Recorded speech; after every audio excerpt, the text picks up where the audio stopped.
Bismillahirrahmanirrahim. Assalamualaikum warahmatullahi wabarakatuh.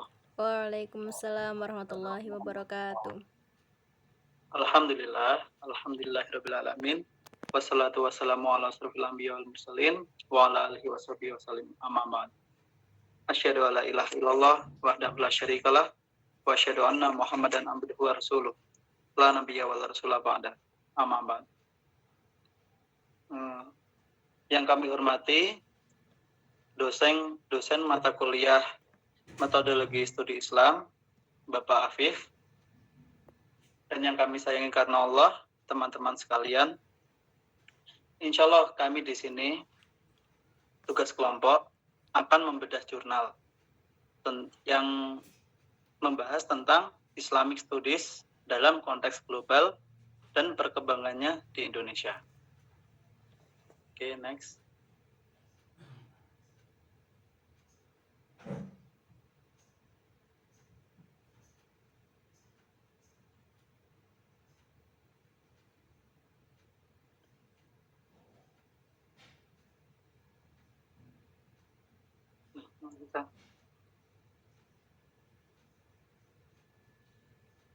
Nah, insya Allah anggota kelompok kami yang beranggotakan Widiva Febri Ananda dengan NIM I00200510 dan saya sendiri Muhammad Amar Mujadi Al-Kafi dengan NIM I002059 dan yang terakhir Sabit Al-Husaini dengan NIM I002068.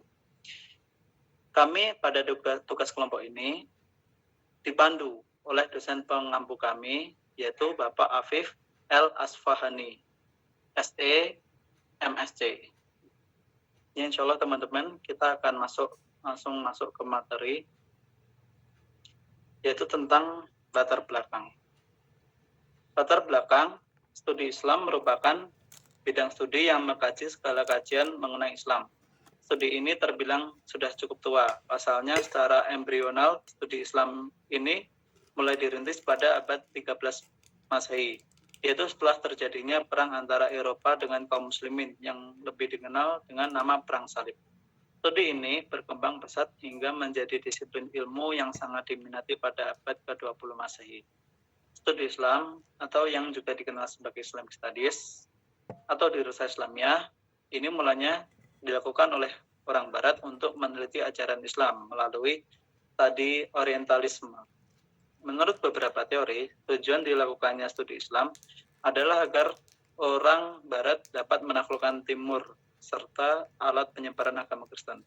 Orang Barat ingin menguasai Timur dengan salah satu cara, yaitu mempelajari agama serta kebudayaan Timur, yang dengan pengetahuan tersebut mereka menyerang dan menaklukkan Timur.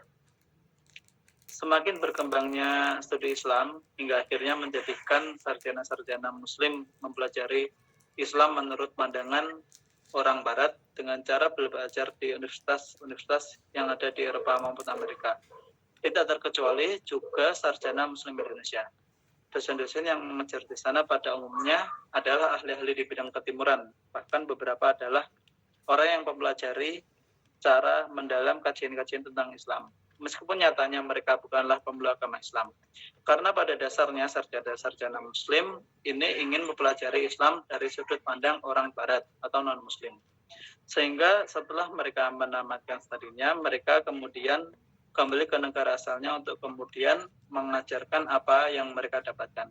Di Indonesia sendiri, para alumni Universitas Barat yang mengambil studi pengkajian Islam akan kembali ke tanah air dan mengembangkan serta mengajarkan ilmunya di berbagai universitas dan institut di Indonesia.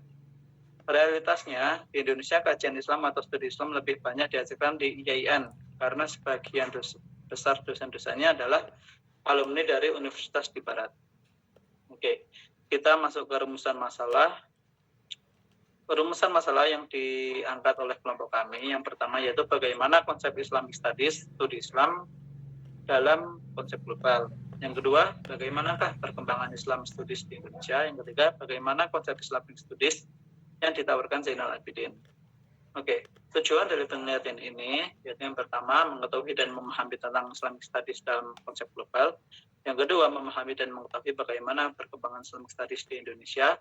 Yang ketiga, menjelaskan secara rinci tentang konsep Islamic Studies yang ditawarkan Zainal Abidin. Oke. Kegunaan penelitian. Yang pertama dari segi akademik, yaitu sebagai upaya memperluas dan menambah wawasan, serta membangun kekayaan ilmu pengetahuan tentang Islamic Studies dan perkembangannya.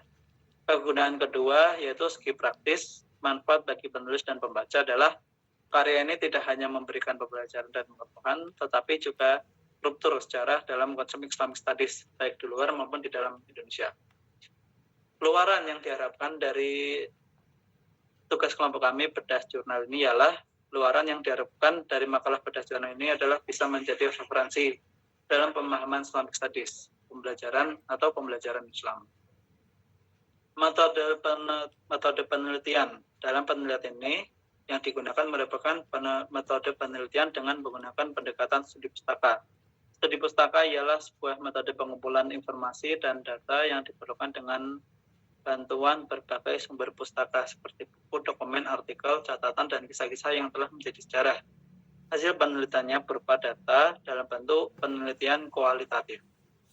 Tahapan penelitian. Dari jalan jam penelitian ini dimulai dari tahapan pendahuluan, tahapan penentuan rumusan masalah, tujuan penelitian, kegunaan penelitian, keluaran penelitian, tahapan metode penelitian, tahap menentukan objek penelitian, tahap menentukan sumber dan teknik pengumpulan data, tahap pembahasan, dan terakhir tahap kritis jurnal. Objek penelitian dalam penelitian ini adalah jurnal, yakni karya Zainal Abidin yang berjudul Islamic Studies dalam konteks global dan perkembangannya di Indonesia. Akademika, jurnal pemikiran Islam yang diterbitkan pada tahun 2015. Sumber dan teknik pengumpulan data. Yang pertama, data yang digunakan adalah data sekunder, yaitu data yang diperoleh dari literatur kepustakaan seperti buku-buku, jurnal-jurnal, referensi lain yang berkaitan dengan masalah yang diteliti dalam studi. Data sekunder juga diperoleh secara tidak langsung dari referensi lain, seperti buku, laporan keuangan, majalah, makalah, serta surat kabar, dan setiap artikel yang mengandung informasi terkait dengan masalah yang dibahas, dihimpun dari berbagai jurnal di internet. Oke, selanjutnya akan disampaikan oleh teman saya, Sabit Al-Husaini. Kepada beliau, kami persilahkan. Yang selanjutnya ialah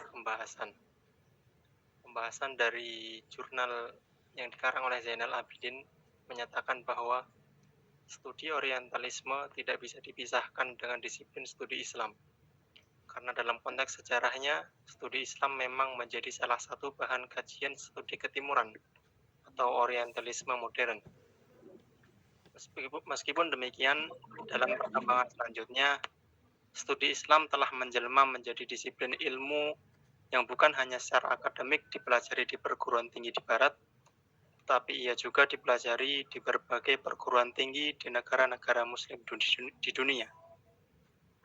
Walaupun pada awalnya studi orientalisme berusaha mempelajari semua aspek dari dunia timur, akan tetapi secara faktual, karena mayoritas dari bangsa timur, yaitu Asia dan Afrika, kebanyakan beragama Islam, maka kajian orientalisme modern lebih banyak menyoroti perkembangan agama Islam dan umat Islam dalam segala dimensinya, seperti dimensi sejarah, politik, filsafat, budaya, ekonomi, pemikiran, dan lain sebagainya. Kemudian dalam kritisi jurnal, yang pertama Bedah Jurnal karangan Zainal Abidin, bahwasanya menjelaskan mengenai sejarah kemunculan studi Islam, bahwa studi Islam itu telah ada sejak lama. Beberapa orang mengatakan bahwa studi Islam sejatinya tidak dapat dipisahkan dari studi orientalis, karena sesungguhnya studi Islam dalam rekam jejaknya merupakan salah satu bahan kajian studi ketimuran. Studi Islam yang awalnya hanya dipelajari di perguruan tinggi Barat sebagai upaya-upaya untuk mempelajari Islam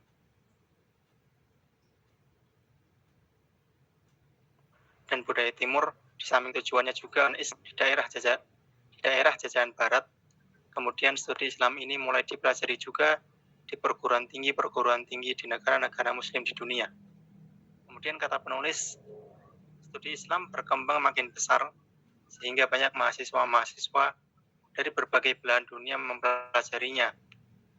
ketika mereka kembali ke tanah airnya, membawa hasil dari studinya, mereka mengajarkan serta menyebarluaskan pengetahuan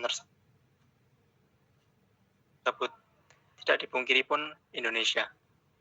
Hasilnya, studi Islam menjadi salah satu materi pembelajaran di berbagai perguruan tinggi di Indonesia, terutama IAIN, STAIN, dan UIN yang menyajikan materi dirosah Islamiyah sebagai materi wajib. Dirosah Islamiyah merupakan nama awal studi ini, yang kemudian pada tahun 1997 dirubah menjadi metodologi studi Islam MSI, yang materinya tidak banyak berubah, yaitu memberikan bekal kepada mahasiswa untuk memperdalam wawasan tentang sejarah peradaban dan kebudayaan Islam, filsafat, tasawuf, fikih, kalam, dan etika Islam. Kemudian selanjutnya akan dilanjutkan oleh teman kami, Widiva. Padanya kami persilahkan. Baik, di sini saya akan menjelaskan metode dan hasil penelitian. Metode penelitian yang digunakan oleh penulis yaitu Zainal Abidin dalam penelitiannya adalah metode kajian pustaka. Kajian pustaka menurut Pohan 2007/42 ialah kegiatan yang bertujuan untuk mengumpulkan data dan informasi ilmiah berupa teori-teori, metode, atau pendekatan yang pernah berkembang dan telah didokumentasikan dalam bentuk buku, jurnal, naskah, catatan, rekaman sejarah, dokumen-dokumen, dan lain-lain yang terdapat di perpustakaan. Penulis berfokus pada histori atau sejarah kemunculan dari studi Islam serta perkembangannya hingga tersebar ke berbagai penjuru dunia.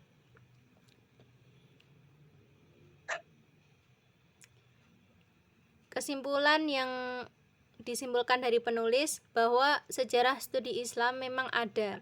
Sejatinya, studi Islam muncul karena tujuan masyarakat Barat yang mayoritasnya Kristen untuk menghentikan penyebaran Islam yang sangat luas kala itu.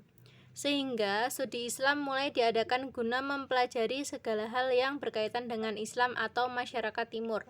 Dan dengan pengetahuan tersebut, mereka menekan penyebaran Islam dan bahkan melestarikan misi kristenisasi pada sebagian wilayah masyarakat beragama Islam. Semakin berkembangnya studi ini hingga kemudian sedikit demi sedikit mulai hilang tujuan awalnya dan menjadi salah satu studi yang diajarkan di berbagai perguruan tinggi di seluruh dunia.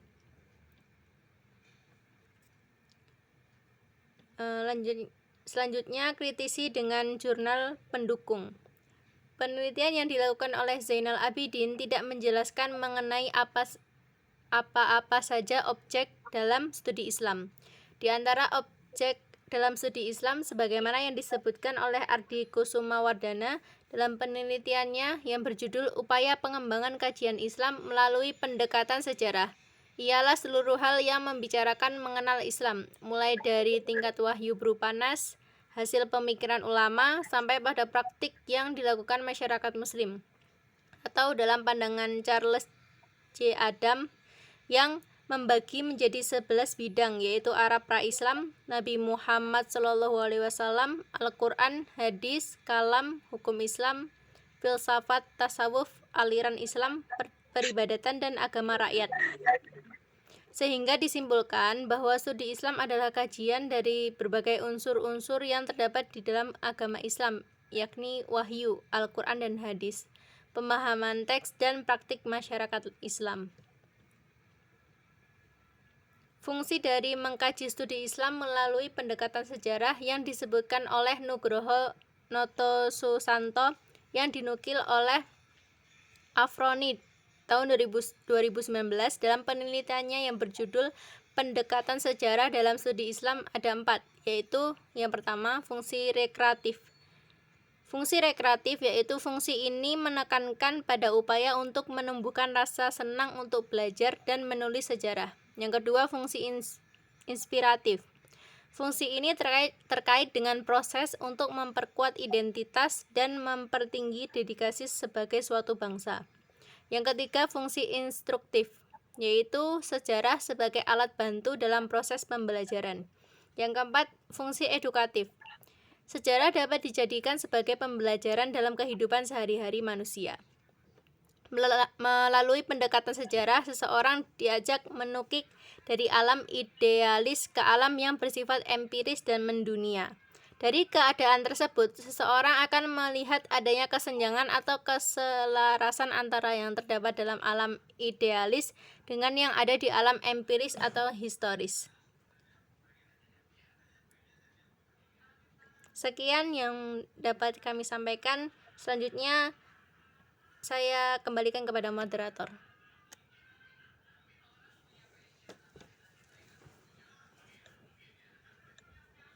Oke. Baik teman-teman sekalian, Bapak dosen, mungkin itulah penjelasan dari bedah jurnal yang telah kami sampaikan.